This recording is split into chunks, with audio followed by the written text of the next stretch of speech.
तो भगत जनों कहते हैं कि सर्प है वो काल के स्वरूप है और मरा हुआ जो सर्प राजा परीक्षित ने श्रृंगी समीक ऋषि के गले में जो डाला था, यानी कि जो योगी, जो ऋषि, जो संत महात्मा हैं, जो अपनी इंद्रियों को प्रवृत्त कर करके भगवान में स्थित प्रज्ञ बन जाते हैं, वही जीवात्मा समीक ऋषि है, वही जीव समीक ऋषि बन जाता है। तो स्वयं काल को ऋषि मार देते हैं, यानी कि मरा हुआ सांप डाल करके राजा ने अपने गले में उसने जीवित सांप को पहन लिया, ऐसा वृत्तांत आता है। जो योगियों का तप होता है वो काल को स्वयं मार देता है। अब काल को अर्थात काल उसे कभी प्रभावित नहीं कर सकता।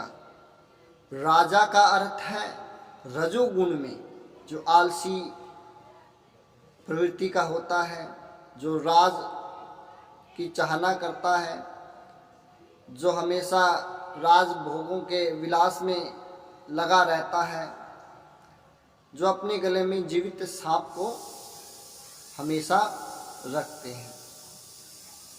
जब यह बात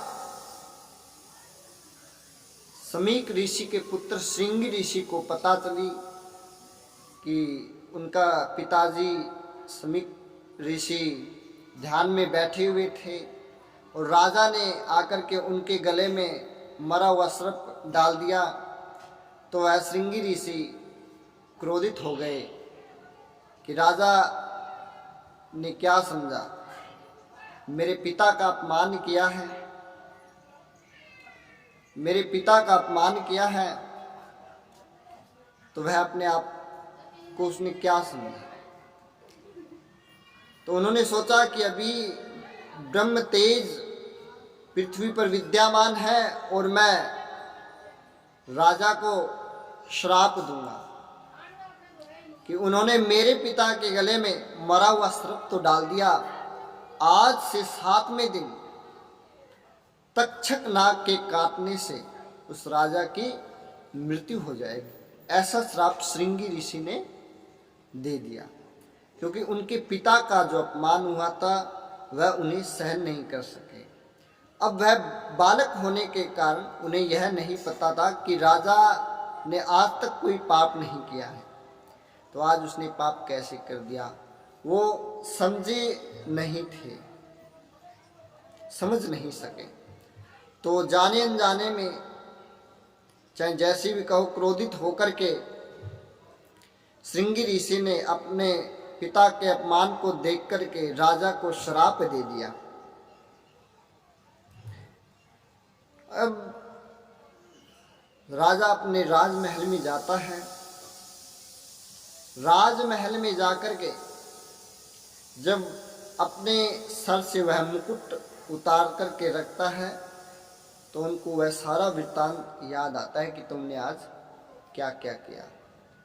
तो वह अपने आप को कोसते हैं कि मैंने ऋषि मुनियों का अपमान कर दिया, उनके गले में मरा हुआ सर्प डाल दिया, आज मेरे हाथ से कितना बड़ा पाप हो गया, अब इस पाप का क्या पश्चाताप होगा। तो आगे की कथा में हम पढ़ेंगे कि कैसे राजा परीक्षित को मोक्ष हुआ, उनको किसने कथा सुनाई, कैसे वो